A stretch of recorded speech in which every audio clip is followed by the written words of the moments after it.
장은 대만의 타이베이에서 태어나 평범한 회사원으로 살아가고 있었다. 그녀는 국제 마케팅 회사에서 바쁘게 일하며 조용히 혼자 사는 삶에 익숙했다. 두 명의 언니는 이미 한국 남자와 결혼해 서울에서 생활하고 있었고 매번 가족 모임 때마다 장에게도 한국을 방문하라고 권유했다. 하지만 그녀는 그럴 때마다 별다른 관심을 보이지 않았다. 장에게 한국은 드라마 속에서나 나오는 낯설고 먼 나라일 뿐이었다. 하지만 가족들의 지속된 설득 끝에 결국 짧은 휴가를 내어 마지못해 한국행 비행기를 탔다. 그녀는 그저 가족들을 보고 오는 짧은 여행이라고만 생각했다. 인천공항에 도착한 장은 뜻밖의 모습에 놀랐다. 깨끗하고 세련된 시설들, 빠르고 효율적인 시스템, 그리고 친절한 사람들의 모습이 신기했다. 서울에서 언니들과 형부들이 반갑게 맞이했고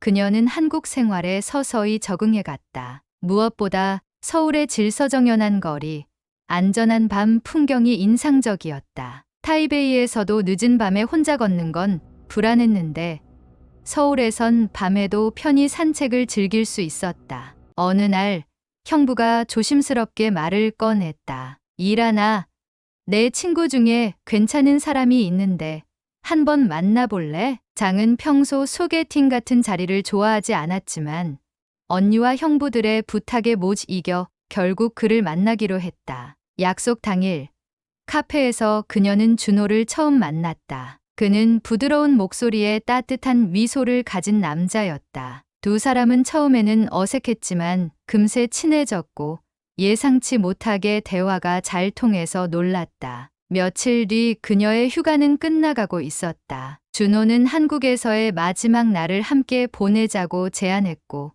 장은 흔쾌히 승낙했다. 그날 밤 서울의 아름다운 야경을 바라보며 두 사람은 서로에게 마음이 깊어졌다는 것을 깨달았다. 그날 둘은 함께 밤을 보내게 되었고 장은 한국에서의 이 특별한 시간을 잊지 못한 채 대만으로 돌아갔다. 타이베이로 돌아온 지 얼마 지나지 않아 장은 몸에 이상을 느껴 병원을 찾았고 뜻밖에도 자신이 임신했다는 사실을 알게 되었다. 예상치 못한 상황에 놀란 장은 며칠을 고민하다 결국 준호에게 이 사실을 알렸다. 준호는 주저없이 그녀에게 한국으로 돌아와 달라고 부탁했다. 그는 장과 아이를 책임지겠다며 진심을 전했고 장은 혼란스러운 가운데에서도 그의 진심 어린 태도에 마음이 따뜻해졌다. 하지만 운명은 그녀에게 또 다른 위기를 가져다 주었다. 얼마 후 대만에서 홀로 지내던 어머니가 갑자기 건강이 악화되어 쓰러졌다는 소식이 들려왔다. 급히 한국으로 옮겨진 어머니는 간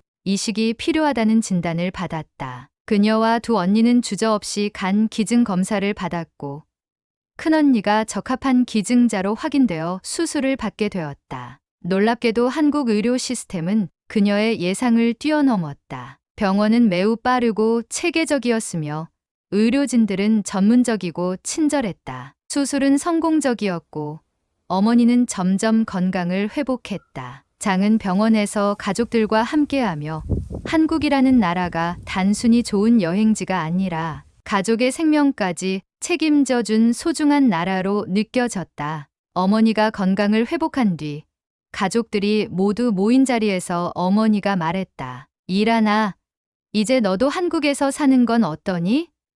내 아이도 있고 준호도 좋은 사람 같아. 장은 그 말을 듣고 처음엔 말을 잇지 못했다. 하지만 이내 어머니의 미소와 가족들의 따뜻한 눈빛을 보며 마음속에 있던 작은 고민이 깨끗하게 사라졌다. 그녀는 준호의 품에서 아이와 함께 가족들과 행복한 미래를 꿈꿀 수 있는 한국에서의 새로운 삶을 선택하기로 마음먹었다. 몇 달 후 장은 준호와 결혼식을 올렸고 건강한 아이를 낳았다. 그녀의 삶은 완전히 달라졌다. 처음에는 단지 가족을 방문하기 위한 짧은 여행이었지만 이제는 그녀 인생의 전부가 된 나라가 바로 한국이었다. 이제 그녀는 가족들과 함께 서울에서 행복한 나날을 보내며 자신의 선택을 한 번도 후회하지 않는다. 오히려 그 짧은 여행이 그녀의 인생을 이렇게 완벽히 바꿔놓았다는 사실에 놀랄 뿐이다. 한국은 이제 장에게 두 번째 고향이 되었다. 장은 종종 그때의 선택을 떠올리며 미소 짓는다. 인생은 정말 예상치 못한 순간에 완전히 달라질 수 있음을. 그리고 그녀에게는 한국이 바로 그런 기적 같은 나라였음을. 장은 처음으로 한국에서의 생활에 흥미를 느끼기 시작했다. 처음 인천공항에 내렸을 때만 해도 한국에 대한 기대는 없었지만 하루하루를 지낼수록 한국에서의 시간이 즐거워졌다. 특히 그녀는 언니들과 서울 곳곳을 다니며 전에 없던 새로운 경험들을 했다. 서울의 밤거리는 아름다웠고 무엇보다 밤늦은 시간에도 여성 혼자 걸어 다닐 수 있다는 사실이 놀라웠다. 대만의 타이베이에서도 밤에 혼자 다니기 꺼렸던 그녀였기에 서울의 안전함은 그녀에게 신선한 충격이었다. 서울에서의 생활은 편리했다. 지하철과 버스는 깨끗하고 정확한 시간에 도착했고 거리 곳곳에서는 무료 와이파이를 쉽게 이용할 수 있었다. 처음 먹어본 한국 음식은 자극적이면서도 매력적이었다. 김치찌개의 깊은 맛, 불고기의 달콤한 양념, 그리고 다양한 반찬들까지 음식 하나하나가 그녀에게 색다른 즐거움이었다. 며칠이 지나자 언니의 남편인 형부가 그녀에게 한 가지 제안을 했다. 일하나, 내 친한 친구 중에 준호라는 사람이 있는데 한번 만나보지 않을래? 장은 원래 소개팅 같은 자리를 꺼렸지만 이번만큼은 형부의 부탁을 거절할 수 없었다. 마침내 주말 오후 강남의 한 세련된 카페에서 준호와 첫 만남을 가졌다. 처음 그녀 앞에 나타난 준호는 장이 상상했던 한국 남자와는 조금 달랐다. 키가 크고 말끔한 인상이었지만 무엇보다도 차분한 목소리와 예의 바른 태도가 인상적이었다. 그는 유창한 영어로 그녀와 자연스럽게 대화를 나누었고 두 사람은 점점 서로에게 호기심을 느꼈다. 한국 생활이 어때요? 준호가 웃으며 물었다.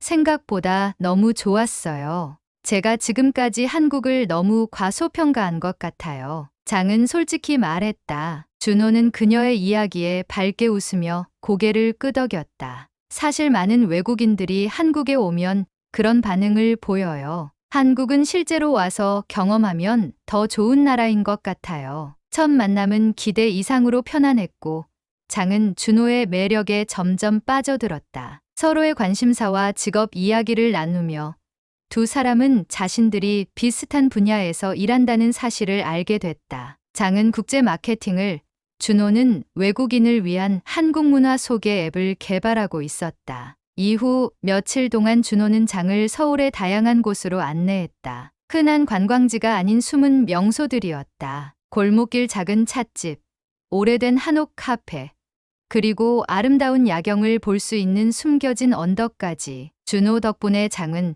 보통 관광객들이 경험하지 못할 특별한 서울을 느낄 수 있었다. 두 사람은 함께 서울의 야경을 보며 많은 이야기를 나누었다. 서로 다른 나라에서 자랐지만 두 사람은 공통점이 많았다. 좋아하는 영화, 음악, 그리고 비슷한 꿈까지. 대화를 나눌수록 준호에게 호감을 느끼던 장은 어느새 한국에서의 남은 시간이 짧아졌다는 사실에 안타까움을 느끼기 시작했다. 그리고 마침내 그녀의 출국 전날 밤, 준호와 함께 보낸 시간이 늦어졌고 두 사람은 서로에 대한 마음을 확인하며 자연스럽게 함께 밤을 보냈다. 그날 밤은 단순한 로맨스를 넘어 그녀 인생의 가장 특별한 순간으로 남았다. 다음 날 아침, 한국을 떠나는 비행기를 타기 위해 짐을 싸던 장의 마음은 무거웠다. 짧은 시간이었지만 준호와 나눈 감정이 너무 강렬했고 그녀는 스스로의 감정을 감추기 어려웠다. 준호 또한 그녀를 떠나보내기 싫어하는 기색이 역력했다. 다음에도 또 만날 수 있을까요? 준호가 물었다. 장은 웃으며 고개를 끄덕였지만 마음은 복잡했다. 그녀에게 한국은 더 이상 낯선 여행지가 아니라 사랑하는 사람과의 추억이 깃든 특별한 장소로 변해버렸다. 타이베이로 돌아가는 비행기 안에서 그녀는 한국에서의 시간을 계속 떠올렸다. 평범한 여행일 줄만 알았던 한국이 자신의 인생을 완전히 바꿀 수 있을 거라는 생각이 들었다. 그녀는 창밖을 보며 깊은 생각에 빠졌다. 그리고 며칠 후 예상치 못한 일이 그녀에게 일어났다. 몸 상태가 평소와 다르다는 느낌을 받고 병원을 찾은 그녀는 놀라운 소식을 들었다. 그녀는 임신한 것이었다. 이 충격적인 사실은 그녀의 운명을 완전히 바꿔놓는 계기가 되었다. 장은 한참을 망설이다 결국 준호에게 전화를 걸었다. 준호는 놀랐지만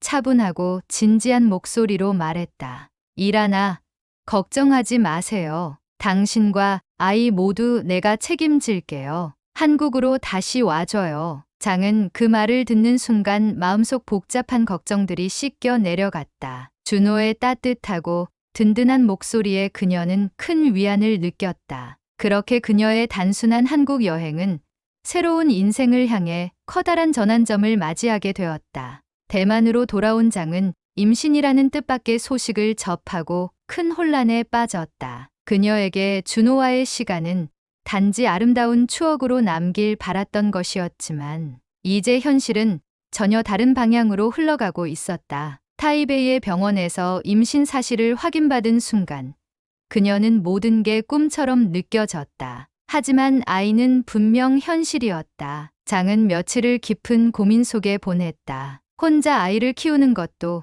준호에게 부담을 주는 것도 두려웠다. 그러다 결국 준호에게 이 사실을 알리는 것이 옳다는 결정을 내렸다. 떨리는 손으로 전화를 건 장에게 준호는 예상보다 훨씬 단호하고 따뜻한 반응을 보였다. 일하나 괜찮아요. 아이도 당신도 내가 책임질게요. 한국으로 와주세요.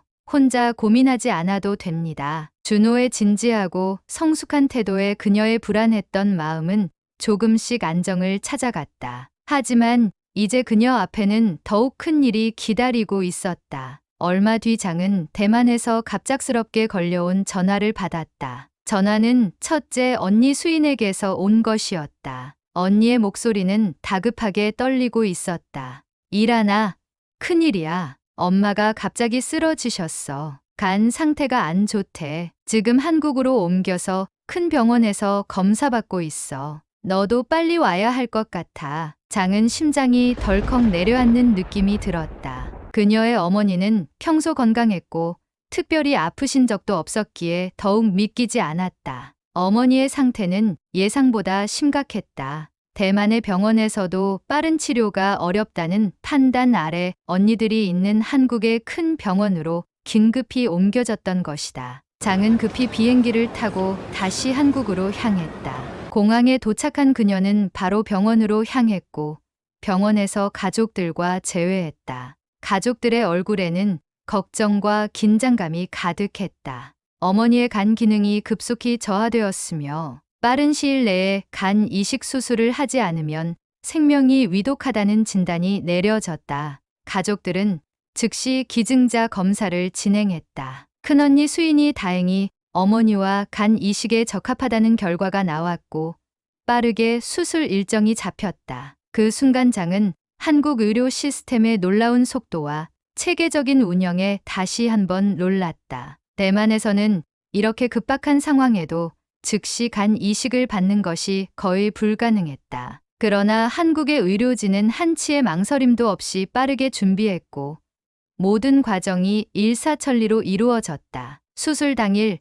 온 가족은 병원에서 긴장을 감추지 못했다. 수술실 앞 복도에서 기다리던 장은 말없이 손을 꼭 쥐고 있었다. 그때 병원으로 급히 달려온 준호가 그녀 곁에 앉으며 말했다. 일하나 어머니도 언니도 분명 괜찮으실 거예요. 한국은 간 이식 수술 성공률이 세계 최고 수준이에요. 믿어봐요. 준호의 말에 그녀는 조금이나마 위안을 얻었지만 걱정은 쉽게 가시지 않았다. 긴 수술 시간이 흐른 뒤 의사가 나와 성공적으로 수술이 마무리되었다는 소식을 전했다. 그제야 장과 가족들은 안도의 숨을 내쉴 수 있었다. 수술은 성공적이었고 어머니와 언니 모두 회복을 위해 회복실로 옮겨졌다. 며칠 뒤 어머니의 상태는 빠르게 좋아지기 시작했다. 가족 모두가 안정을 찾는 동안 준호는 항상 장 곁을 지켜주었다. 장은 이번 일을 통해 준호가 자신과 아이뿐 아니라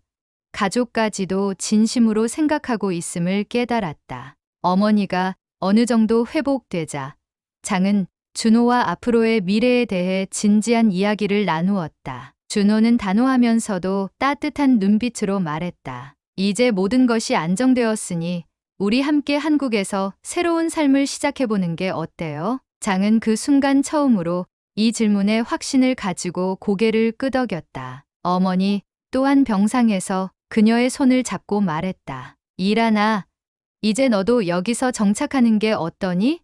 한국에서 너의 행복을 찾은 것 같구나. 장은 눈시울이 붉어진 채 아무 말도 하지 못했다. 한국이라는 나라는 이제 그녀에게 완전히 새로운 의미가 되어 있었다. 단순히 좋은 나라가 아니라 그녀에게 새로운 가족을 만들어준 곳이었고 또 어머니의 생명을 구한 소중한 나라가 된 것이다. 그날 밤 장은 병원 옥상에서 서울의 야경을 바라보았다. 불빛으로 빛나는 도시를 내려다보며 그녀는 자신의 삶이 이제 한국이라는 나라와 운명처럼 연결되었다는 사실을 인정하게 되었다. 그리고 자신의 배를 어루만지며 아직 세상에 나오지 않은 아이에게 작은 목소리로 말했다. 아가, 엄마는 이제 한국에서 너와 함께 행복하게 살아갈 준비가 된 것 같아. 장은 깊은 숨을 내쉬었다. 힘들고 복잡했던 시간이었지만 결국 그녀는 마음 깊이 내린 이 선택이 자신과 가족 모두에게 최고의 결정이라는 확신이 들었다. 이제 그녀의 삶은 완전히 바뀌었고 한국에서의 새로운 인생이 그녀를 기다리고 있었다. 어머니와 큰언니의 수술 이후 장의 가족은 빠르게 일상을 되찾기 시작했다. 한국의 뛰어난 의료 시스템 덕분에 두 사람은 회복 속도도 빨랐다. 어머니는 며칠 만에 식사를 할 정도로 건강이 좋아졌고 큰언니 역시 기운을 되찾아 가족들의 걱정을 덜어주었다. 장이 병원에 머물던 어느 날 저녁, 어머니가 조용히 그녀를 불렀다. 일하나, 이제 내 마음을 결정했니? 장은 어머니의 질문에 잠시 망설였다. 마음속으로는 이미 결정을 내렸지만 입 밖으로 꺼내는 순간 완전히 새로운 인생이 펼쳐진다는 것을 알기에 신중할 수밖에 없었다. 엄마는 내가 여기서 준호 씨와 함께 새롭게 출발했으면 좋겠어. 한국은 이제 우리 가족에게 특별한 의미가 되었단다. 어머니의 따뜻한 말에 장의 마음은 단단해졌다. 가족들이 한자리에 모인 병실에서 그녀는 조심스럽게 입을 열었다. 저 여기 한국에 남을 거예요. 준호 씨랑 함께, 아이와 함께 여기서 살아보고 싶어요. 그 말이 끝나자마자 병실 안에 있던 가족들의 얼굴에는 밝은 미소가 퍼졌다. 어머니는 말없이 장의 손을 잡아주었고 언니들과 형부들도 모두 박수를 치며 환영했다. 준호는 그 말을 듣고 미소 지으며 그녀의 어깨를 감싸 안았다. 며칠 후 장은 준호와 정식으로 결혼 준비를 시작했다. 한국에서의 결혼식은 대만과는 또 다른 느낌이었다. 양가 가족들이 함께 만나 서로의 문화를 이해하며 하나의 가족이 되는 모습은 감동적이었다. 그녀는 이제 준호의 아내로서 그리고 한 아이의 어머니로서 새로운 삶을 맞이했다. 시간이 흘러 장은 건강한 아들을 출산했다. 한국에서 태어난 아이는 그녀에게 더욱 특별한 존재가 되었다. 아이를 품에 안으며 장은 자신에게 일어난 놀라운 변화를 다시 한번 실감했다. 단순히 가족 방문을 위한 짧은 여행이었지만 그 짧은 시간 동안 그녀의 인생은 완전히 달라졌다. 한국은 그녀에게 단지 여행지가 아니라 새로운 인생의 시작점이자 또 다른 고향이 되었다. 그녀는 서울에서의 생활에 점점 익숙해졌고 한국어도 능숙하게 구사하게 되었다. 대만과 한국의 문화를 자연스럽게 융합하며 살아가는 그녀의 모습은 많은 사람들에게 귀감이 되었다. 어느 날 장은 준호와 함께 서울의 야경을 다시 바라보며 지난 날을 떠올렸다. 준호는 그녀를 따뜻하게 안으며 말했다. 그때 한국으로 다시 와줘서 고마워요. 정말 행복해요. 장은 미소 지으며 준호의 손을 꼭 잡았다. 나야말로 한국에 오길 정말 잘했다고 생각해요. 그렇게 두 사람은 서로의 품 안에서 미래를 약속했다. 장에게 한국은 이제 새로운 삶과 사랑, 가족이라는 소중한 선물을 준 고마운 나라가 되었다. 그녀는 마음 깊이 한국에서의 행복한 날들이 앞으로도 계속될 것을 믿고 있었다. 오늘 이야기가 마음에 드셨나요? 삶은 때로 예상치 못한 여행에서 시작됩니다. 여러분의 따뜻한 응원이 더 많은 이야기를 만드는데 큰 힘이 됩니다. 앞으로도 저희 감동새싹 채널 구독과 좋아요 부탁드리고 다음 영상에서 더 감동적인 이야기로 찾아뵐게요. 감사합니다.